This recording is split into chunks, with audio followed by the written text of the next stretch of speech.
Turbulent time, the 1905 revolution.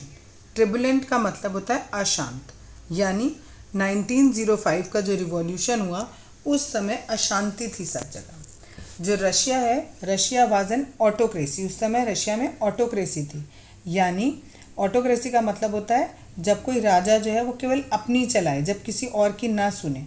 तो जो वहाँ पर उस समय राजा था वो सार निकोलस था, वो भी किसी की नहीं सुन रहा था। इवन पार्लियामेंट में भी वो पार्लियामेंट की भी नहीं सुन रहा था। जो लिबरल्स थे रशिया में, उन्होंने कैंपेन किया कि ये जो सार जो भी काम ये कर रहा है उस पर एक कंट्रोल लगाया जाए।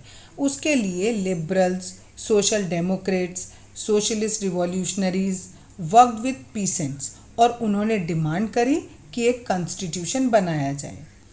उनको जो है वो नेशनलिस्ट का सपोर्ट भी मिला, और जो जेडिस्ट थे, जो कि मुस्लिम डोमिनेटेड एरिया में रहते थे, जेडिस्ट कहते हैं मुस्लिम रिफॉर्मर्स को, ठीक है, वो भी उनको सपोर्ट कर रहे थे। वो ये चाहते थे कि एक मॉडर्नाइज इस्लाम बने जो उनकी सोसाइटी को आगे लेके जाए।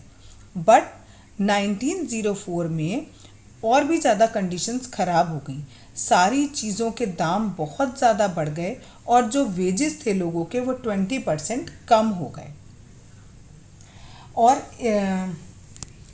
फिर एक जुलूस निकाला गया जिसको फादर गैपन ने चलाया, और ये जुलूस को लेकर विंटर पैलेस तक पहुँचे। वहाँ जाकर इन्होंने अपनी डिमांड्स रखी।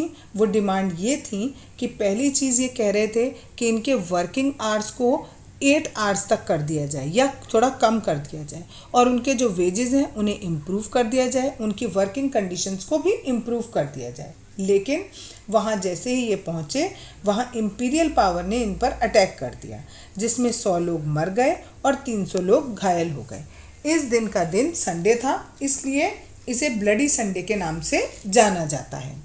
इसके बाद पूरी कंट्रीज़ में स्ट्राइक्स होने लगी, यूनिवर्सिटीज़ बंद हो गई, lawyer, doctor, engineer, other middle class workers ने यूनियन ऑफ यूनियंस बनाने शुरू कर दिए और डिमांड करी एक कॉन्स्टिट्यूएंट असेंबली की। 1905 ने सार ने अलाउ कर दिया कि चलो ठीक है, आप एक कंसल्टेटिव पार्लियामेंट बना लो, लेकिन 75 डेज़ के अंदर ही सार ने उसे डिसमिस कर दिया, और 3 महीने के अंदर उसने फिर से एक सेकेंड डूमा बनाई, क्योंकि वो ये नहीं चाहता था कि कोई भी उससे कोई क्वेश्चन करे या उसकी पावर को कोई कम कर दे। इसलिए उसने वोटिंग लॉ को चेंज कर दिया और एक थर्ड डूमा बनाई, और इस डूमा में उसने केवल कंजर्वेटिव पॉलिटिशियंस रखे, जिसमें इसने लिबरल्स और रिवॉल्यूशनरीज को बिल्कुल उससे बाहर रखा।